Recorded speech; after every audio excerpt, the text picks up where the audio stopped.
how to change or upload a thumbnail for your shorts video.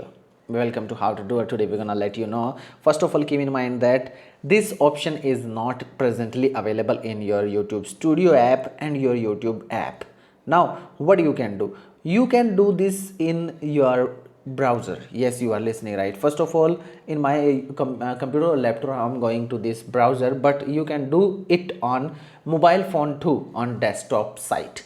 Yes, you have to go to studio.youtube.com, and after that go to the shorts, whichever you want to change the thumbnail, and after that you have to choose option this edit one, and after that you have to go to the below option, and you will see when you click on this option you have an option for select from the video, and you want to change, click on this change.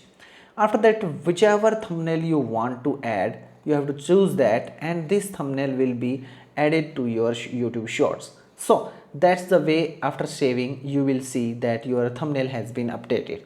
Hope you like this video and understood that how you can change the thumbnail. If you like, don't forget to like, share, subscribe and hit bell icon. Comment down below you loved this option or not.